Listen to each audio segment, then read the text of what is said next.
On Wednesday, the Prime Minister of Australia told the entire AI industry that any data centre built here will have to put at least as much electricity back into the grid as it takes out. No other country I can find requires that. Hours earlier, on the same day, on the other side of the planet, New York paused new large data centre builds for a whole year. 2 governments, 1 day, opposite answers to the same question. And here's the part every headline is skating past.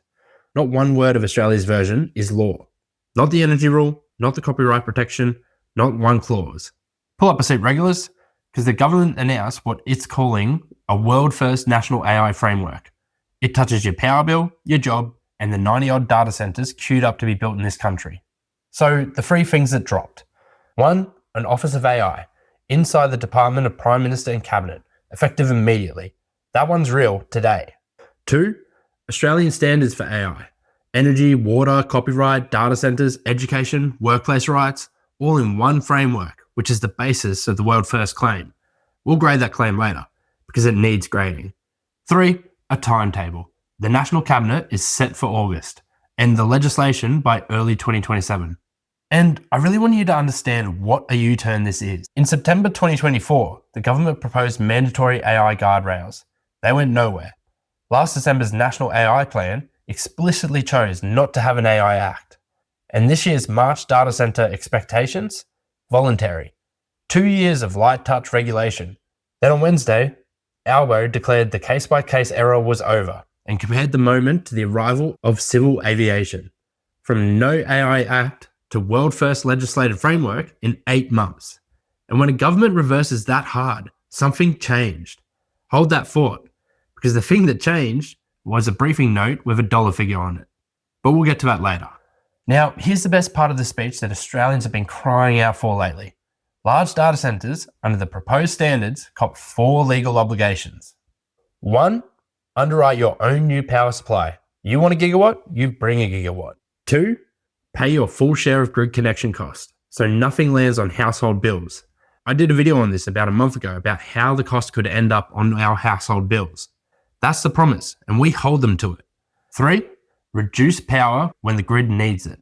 4, water efficiency, and pay for the water you use. And over the top of all of it, the net energy obligation. At least as much power back into the grid as you take out. That's not buy some offsets. That's every large data centre becoming a net generator. But let's make it concrete.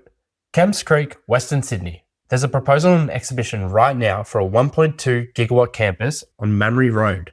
6 4-storey buildings, 852 diesel backup generators, over 14 million litres of diesel on site.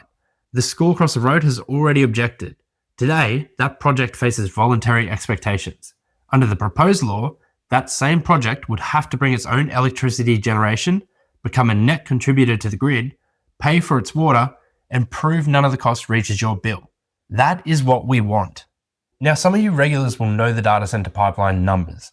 About 21.6 gigawatts announced for Australia, and the industry's own forecast expects roughly 3.2 to exist by 2030. Most of the pipeline is paper. Phantom applications lodged to keep options open. But watch what this rule does to that game. Under the old settings, a speculative application costs nothing. Under these new settings, every megawatt you claim carries an obligation to generate one. But one thing that Albo's speech never defined? Large. The entire regime lives or dies on where that line gets drawn. It's the first thing I'm going to look at when the draft standards appear. Now, the beat with the dollar figure. On Monday, just 2 days before the speech, government briefing notes became public showing Anthropic, the company behind Claude, had told Treasurer Jim Chalmers that its $21.6 billion investment in Australia depends on getting certainty on copyright. And before anyone has an aneurysm, yes, $21.6 billion, 21.6 gigawatts of pipeline. No relation, pure coincidence, the universe is having a laugh at us. Now, what the AI companies actually wanted was a text and data mining exception, a carve-out to train on Australian work without permission. Dozens of Australian artists went public against it. And on Wednesday, Albo answered, no. Creators keep control of their work, including its price and its value. Or the line headed for totes bags, not everything produced in Australia is up for grabs.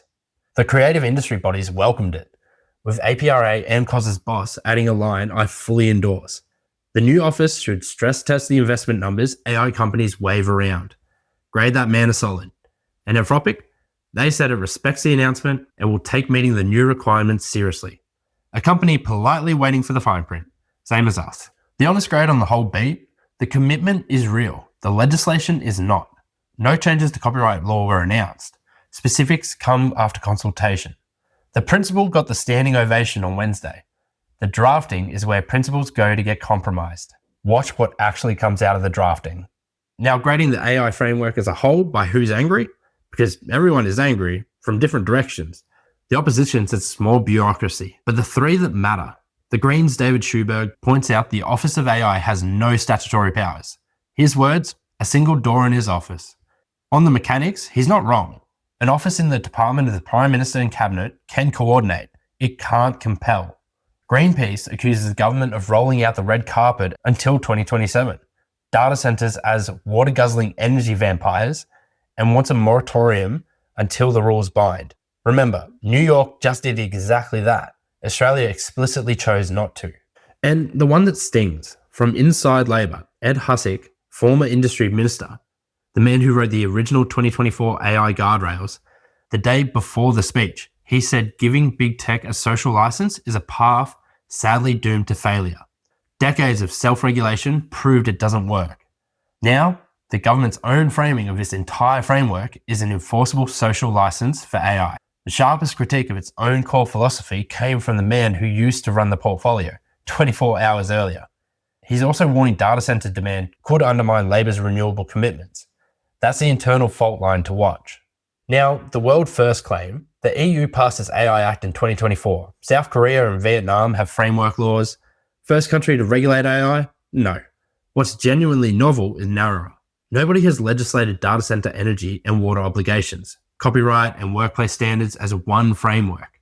And nobody has the net energy rule. First to staple it together? Arguably. First to regulate? Contested. When everyone hates a policy from four directions, either you've found the center or you've built something so vague nobody can tell what it actually binds. The August National Cabinet tells us which it is. A practical layer quickly. If you're running a business, nothing new to comply with today. The watch item is the consumer safety rules due within weeks. When they drop, this channel will review them. If you work for a business, education and workplace standards are named. Contents entirely TBD.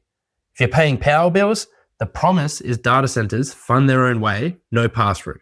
When the bill text lands in 2027, the clause protecting your bill is the first page I'm reading. And the stat that makes this macro, data investment was reportedly the largest single contributor to Australia's economic growth in the March quarter. This stopped being a tech story, it's the economy now. So 3 dates for the fridge. Consumer safety in the coming weeks. National Cabinet in August and legislation early 2027. Until then, the AI framework is a direction and a timetable with zero enforcement. Real signal, genuine U-turn, world-leading idea, and announced is not legislated the same way announced is not built. Next Friday, I'm going to show you the map. Every data center in Australia. Built, building, proposed, and dead. And how many survived the rules you just heard. If there's one near you, drop your suburb and I'll pull the planning documents. If you like this breakdown of the Australian AI framework or similar kind of content, hit like and subscribe. You'll get one of these videos every Friday. Time to get a beer.